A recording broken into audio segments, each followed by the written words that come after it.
Hello students, তোমরা যারা প্রথমবার পিএসসির পরীক্ষা দিতে যাচ্ছ এবং প্রথমবার পিএসসির ওয়েবসাইট ওপেন করছো পিএসসি মিসেলেনিয়াসের ফর্ম ফিল আপ করার জন্য, তারা অনেক রকম প্রবলেম ফেস করছো ফর্ম ফিল আপ করতে গিয়ে।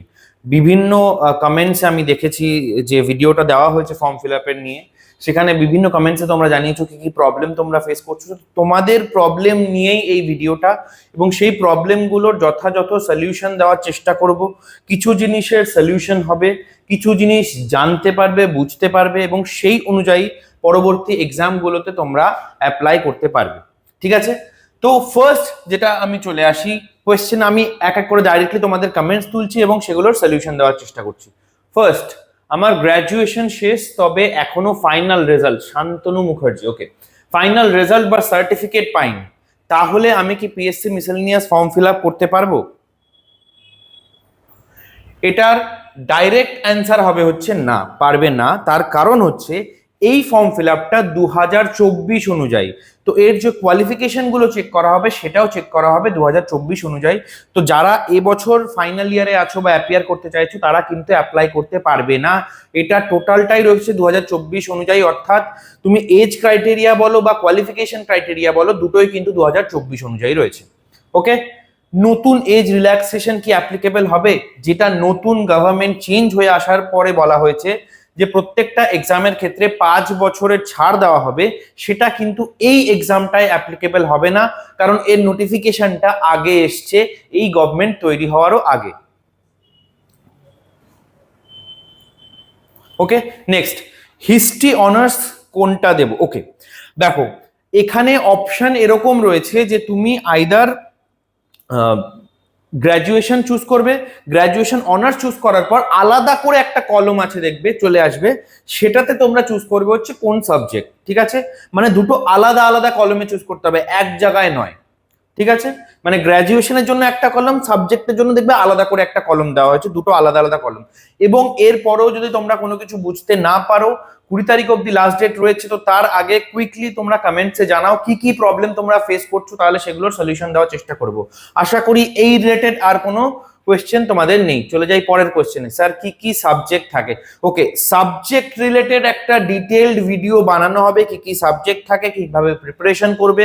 জাস্ট প্রিলিমিনারি লেভেলে বলে দিই যে প্রিলিমসে থাকে হচ্ছে জিকে এবং অ্যারিথমেটিক, শুধু এটুকুই সিলেবাস। বাট জিকে এবং অ্যারিথমেটিকের মধ্যে ঠিক কি কি পড়তে হয়, কি স্ট্র্যাটেজিতে পড়লে তোমরা পিএসসি মিসেলেনিয়াস পাস করতে পারবে, ভ্যাকেন্সি আদৌ বাড়বে কিনা, এই সব জিনিসপত্রগুলো নিয়ে পরে একটা আমরা ভিডিও দেব, 2-1 দিনের মধ্যেই আসবে। কিন্তু এটা যেহেতু খুব ইম্পর্টেন্ট টপিক, এই জন্য আমি তোমাদের জন্য ডিসকাশন করতে চলে আসলাম, কারণ এই সাবজেক্টটা মানে এই প্রবলেমটার জন্য তোমরা অনেকেই ফর্ম ফিল আপ ঠিক মতো করতে পারছো না বা বুঝতে পারছো না যে আদৌ পরীক্ষা দিতে পারবে কি পারবে না। ওকে, তো কি কি সাবজেক্ট থাকে না থাকে এই রিলেটেড ভিডিও আমরা নেক্সট দিন দেবো। Okay, next, after payment still not showing payment details, please help. দেখো পেমেন্ট ডিটেলস পিএসসির বরাবরের এটা জিনিস যে পেমেন্ট ডিটেলস আপডেট হতে পিএসসির বহুত টাইম লাগায়, অর্থাৎ পেমেন্ট করলেই তুমি সাথে সাথে ওই পেমেন্ট আপডেট হবে না। যদি তোমার টাকা কেটে গিয়ে থাকে, ধরে নিতে পারো মোটামুটি 95-96% চান্স থাকে কি যদি টাকা কেটে নিয়ে থাকে তাহলে ওই অ্যাপ্লিকেশনটা ফিল আপ হয়ে গেছে। ঠিক আছে, নর্মালি পিএসসি টাকা রিটার্ন করে না খুব একটা, তো যদি হয়ে থাকে তো কমপ্লিট হয়ে গেছে। যদি না তুমি ডাবল পেমেন্ট করে থাকো সেক্ষেত্রে টাকা রিফান্ড পাওয়ার একটা চান্সেস থাকে। যদি 1 দিন 2 দিন ওয়েট করার পরেও দেখছো যে হচ্ছে না কিছুতেই পেমেন্ট, সেক্ষেত্রে তুমি পিএসসির যে ওয়েবসাইটে আছে ওখানে মেল আইডি দেওয়া আছে, মেল আইডি আমি লাস্টেও ডিসকাস করে দেবো, এবং ফোন নাম্বার দেওয়া হচ্ছে, চেষ্টা করবে ওগুলোতে কল করে বা মেল করে তোমরা এই প্রবলেমের সলিউশন নিতে। এছাড়া আর কিছু এখানে অপশন নেই আমাদের কাছে করার মতো। নেক্সট, ডিক্লারেশনে ভুল করে 2টো বক্সে টিক মার্ক হয়ে গেছে, তাহলে কি ফর্মটা ক্যান্সেল হয়ে যাবে? না, একটা তোমরা রিচেক করার একটা উইন্ডো পাবে। এই রিচেক করার উইন্ডোটা আমি একটু ডিসকাস করে দিই, দাঁড়াও।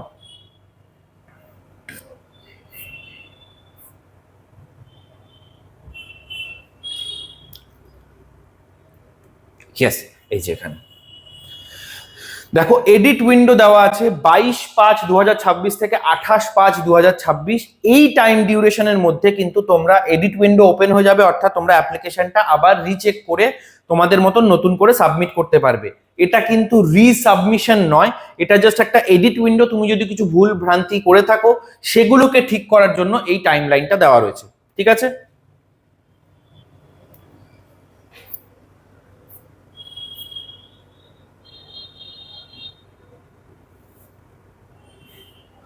ওকে, এই প্রবলেমটাও বুঝতে পারলে তাহলে কোনো সমস্যা নেই। নেক্সট, স্যার এডুকেশন সার্টিফিকেটের মধ্যে বাবার নাম কেষ্ট দাস আছে, কিন্তু আধার কার্ড ভোটার কার্ডে বাবার নাম হরেকৃষ্ণ দাস আছে। ওকে, দুটো নামই সেম অ্যাজ ওয়ান পার্সন, তবে কি করব? বোর্ড থেকে ঠিক করার চেষ্টা করেছিলাম বাট হয়নি। আমি তাই ফার্স্ট ক্লাস ম্যাজিস্ট্রেটকে দিয়ে শিয়ালদা কোর্ট থেকে ওকে এফিডেভিট করা আছে, তবে ফর্ম ফিল আপে কোন নামটা বাবার দেব এটা প্লিজ বলবেন। ওকে, এটা একটা একটু প্রবলেমেটিক সিচুয়েশন। তো এক্ষেত্রে তোমার বাবার অরিজিনাল ডকুমেন্টস অর্থাৎ এফিডেভিট করে অরিজিনাল ডকুমেন্টস যেহেতু আধার কার্ড ভোটার কার্ডে তোমার বাবার যেই নাম আছে সেই নামটা দিয়েই ফিল আপ করবে। ঠিক আছে, ফিল আপ করার পর যদি তোমার সিলেকশন হয়, সিলেকশন হওয়ার সময় তোমার ডকুমেন্ট ভেরিফিকেশনের সময় কিন্তু এই এফিডেভিট সমেত সবকটা ডকুমেন্টস নিয়ে যেতে হবে। ঠিক আছে, তার মানে এখানে যেহেতু সব অ্যাকচুয়াল তোমার বাবার যে ডকুমেন্টস গুলো তাতে হরেকৃষ্ণ দাস আছে, তার মানে এই নামটাই তোমার বাবা ইউজ করছেন, তাহলে এই নামটাই দেবে।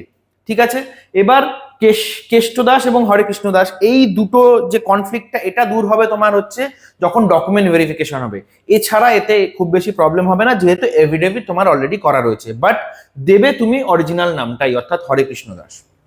নেক্সট, 12 এর কোয়ালিফিকেশনে পার্সেন্টেজ 5টা সাবজেক্টে ক্যালকুলেট হবে নাকি 6টা সাবজেক্টে? একদম 5টা সাবজেক্টে, যেই প্রসেসে আমাদের হয় বোর্ডে সেই অনুযায়ী হবে, অর্থাৎ 5টা সাবজেক্টে তোমার পার্সেন্টেজ ক্যালকুলেশন হবে।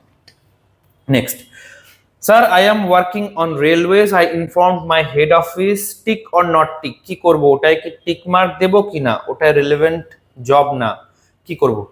Yes, you are already in a government department, তো তোমাকে টিক করতে হবে। ঠিক আছে, যে তুমি অলরেডি তোমার হায়ার অথরিটিকে ইনফর্ম করে দিয়েছো যে তুমি এই এক্সামটার জন্য অ্যাপিয়ার করছো। ওকে, নেক্সট, মাধ্যমিকের অ্যাডমিট কার্ডে ফাদার্স নেমের আগে লেট দেওয়া আছে, তাহলে সেক্ষেত্রে কি লেট অ্যাড করা যাবে ফাদার্স নেমের বক্সে? না, করা যাবে না, শুধু বাবার নামটা লিখবে, লেট লেখার কোনো প্রয়োজন নেই। নেক্সট, আমি 3rd ইয়ারে আছে কলেজে, জুনে শেষ হয়ে যাবে, আমি কি এক্সামটা দিতে পারবো? না, পারবে না। এই পুরো এক্সামটা হচ্ছে WBPSC মিসেলেনিয়াস 2024 অর্থাৎ 2024 সাল অনুযায়ী হবে, এটা আমি অলরেডি বলেছি। নেক্সট, হ্যালো দাদা, এক্সাম কত দূর বা নিজের জেলায় হবে? যখন তুমি ফর্ম ফিল আপ করবে তখন তোমাকে অপশন দেওয়া হবে যে তুমি নিয়ারেস্ট যে লোকেশন গুলো সেগুলো তুমি সিলেক্ট করতে পারবে। মোস্টলি যেটা হয় পিএসসির যে কোনো এক্সামের ক্ষেত্রে তোমার নিয়ারেস্ট লোকেশনই দেওয়া হয়। ঠিক আছে, বা নিয়ারেস্ট তোমার ধরে রাখো 20 কিলোমিটার সার্কেলের মধ্যে, ম্যাক্সিমাম এত দূর যায়, তার থেকে বেশি দূর যায় না। সাবকাস্ট দেখাচ্ছে না কিন্তু, হ্যাঁ সাবকাস্টের প্রয়োজনও নেই। এই সাবকাস্টের প্রয়োজন যখন তোমার কাস্ট সার্টিফিকেট SC/SC সার্টিফিকেট নিতে হয় তখন তোমার সাবকাস্টের প্রয়োজন হয়, এবং ডকুমেন্ট ভেরিফিকেশনের সময় গিয়ে তোমার যে সার্টিফিকেট থাকবে সেখানে সাবকাস্ট মেনশন করা থাকবে। আদারওয়াইজ কোনো ফর্ম ফিল আপেই তোমার সাবকাস্ট ফিল করার প্রয়োজন হয় না।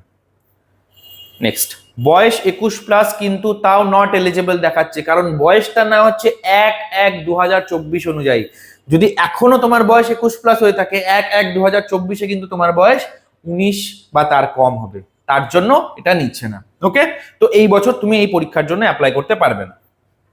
নেক্সট, স্যার আমি BMLT গ্র্যাজুয়েশন পাস, আমি 3rd ইয়ার এক্সাম পাস করেছি নভেম্বর 2024, বাট 1 ইয়ার ইন্টার্নশিপ করেছি, সেটা 2026-এ কমপ্লিট হয়েছে, তো আমি পাসিং ইয়ারটা কি দেব? পাসিং ইয়ার 2024 দেবে, নভেম্বর 2024, বাট এটাতেও আই থিঙ্ক তোমার এলিজিবল হবে না এক্সাম দেওয়ার জন্য। দিয়ে দেখবে যে 2024 নিচ্ছে কিনা।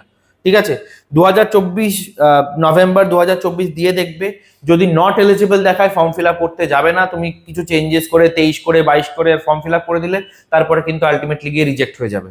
ঠিক আছে, তো এরকম কোনো চেঞ্জেস করতে যাবে না। যদি দেখাচ্ছে নট এলিজিবল, তাহলে আইদার তোমার বয়স ক্রাইটেরিয়া ম্যাচ করছে না বা তোমার কোয়ালিফিকেশন ক্রাইটেরিয়া 2024 সাল অনুযায়ী ম্যাচ করছে না। ঠিক আছে, গ্র্যাজুয়েশন কমপ্লিট না হলে কি করব? ওটা পার্সুইং আছে, হবে না, হবে না, এবছরের পিএসসি মিসেলেনিয়াস দিতে পারবে না 2024-এরটা। ফটোটা কি চেঞ্জ করা যাবে? আমারটা অনেক বছর আগেকার, হ্যাঁ নিশ্চয়ই চেঞ্জ করা যাবে। এডিট উইন্ডোতে চলে যাবে, 22 থেকে 28 তারিখের মধ্যে তোমরা ফটো চেঞ্জ করে নিতে পারবে এবং যা যা এডিট করার প্রয়োজন সেগুলো করতে পারবে। স্যার আমার মাধ্যমিক সার্টিফিকেটে বাবার নামের আগে লেট আছে, এগেইন সেম জিনিস, বাবার নামের আগে লেট থাকলেও তোমার ফর্ম ফিল আপের সময় লেটটা ইউজ করবে না, ডাইরেক্টলি নাম ইউজ করবে। নেক্সট, দাদা এজ রেজিস্ট্রেশন করেছিলাম কোনো এটা এক্সামের সময়, তাহলে এখন কি আবার নতুন করে রেজিস্ট্রেশন করব? না, তোমার যে পিএসসির যে রেজিস্ট্রেশন নাম্বারটা আছে সেটা দিয়ে যদি লগ ইন করতে পারো তো সেটা দিয়ে লগ ইন করে সেখান থেকেই ফর্ম ফিল আপ করবে, আলাদা করে রেজিস্ট্রেশন করার কোনো প্রয়োজন নেই। ঠিক আছে, যদি দেখছো ওটা পাচ্ছ না খুঁজে বা কোনো কারণে তোমার লগ ইন হচ্ছে না, ফরগেট পাসওয়ার্ড মেরে বা পাসওয়ার্ড মনে রাখতে পারছো না, বা ইভেন এনরোলমেন্ট আইডিও যদি মনে নাও রাখতে পারো, সেক্ষেত্রেও কিন্তু ফরগট এনরোলমেন্ট আইডি দিয়েও তুমি খুঁজে বার করতে পারো। ওটা করা থাকলে কি তোমার ফর্ম ফিল আপ অনেকটা এগিয়ে থাকবে, তারপর থেকে তুমি শুরু করবে, টাইম কম লাগবে তোমার। ওকে, নেক্সট, প্রসিড করার পর এটা qualification does not meet post criteria দেখাচ্ছে, আরেকবার রিচেক করো যে তুমি সবকিছু ঠিকঠাক ভাবে ফর্ম ফিল করেছো কিনা। যদি তোমার 2024 সাল অনুযায়ী তোমার এলিজিবিলিটি ক্রাইটেরিয়া সব রকম ম্যাচ করে তাহলেই তুমি এক্সাম দিতে পারবে, না হলে পারবে না। চলে যাই পরের কোয়েশ্চেনে, ইংলিশ অনার্স বাট অপশন পাচ্ছি না, bachelor degree of arts honours.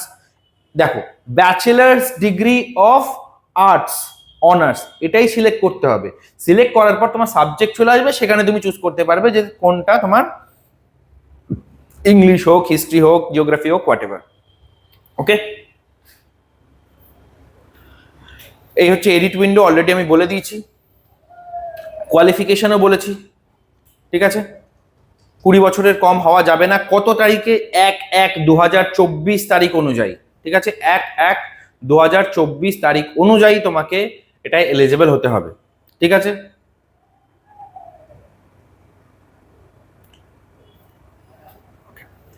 Next, এটা হচ্ছে পাবলিক সার্ভিস কমিশন ওয়েস্ট বেঙ্গলের ফোন নাম্বার এবং ইমেল আইডি। এই যে ইমেল আইডি গুলো আছে সেই ইমেল আইডি গুলোতে মেল করতে পারো যদি এর পরেও কোনো প্রবলেম হয়, বা তোমাদের যদি এমন কোনো প্রবলেম থাকে সেটা এখানে অ্যাড্রেস করা হয়নি, যেই প্রবলেমগুলো আমি বললাম সেখানে অ্যাড্রেস করা হয়নি, সেটা কমেন্ট সেকশনে জানাও, আমি কুইক সেটার সলিউশন দেওয়ার চেষ্টা করব। যদি সলিউশন অ্যাভেলেবেল থাকে আমি চেষ্টা করব কমেন্ট সেকশনে তোমাদেরকে বুঝিয়ে দিতে, যাতে তোমাদের ফর্ম ফিল আপের ক্ষেত্রে প্রবলেম না হয়। আর 2-3 দিন বাকি রয়েছে, শেষ মুহূর্ত অবধি ফেলে রেখো না। এটা কিন্তু সেন্ট্রাল গভর্নমেন্টের ওয়েবসাইটের মতো নয়, সেন্ট্রাল গভর্নমেন্টেরও যখন তুমি এসএসসির ফর্ম ফিল আপ করতে যাবে তখনও লক্ষ্য করে দেখবে যে অনেক সময় কিন্তু প্রবলেম হয় শেষের দিকে গিয়ে ফর্ম ফিল আপ করতে।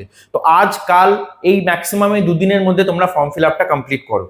ঠিক আছে, পিএসসির ওয়েবসাইট ক্র্যাশ করার যথেষ্ট চান্সেস থাকে লাস্ট দিনে ফর্ম ফিল আপ করতে গেলে পরে, তাহলে তার আগে তোমরা ফর্ম ফিল আপ করে নাও।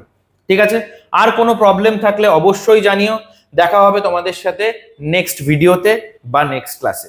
Thank you everyone.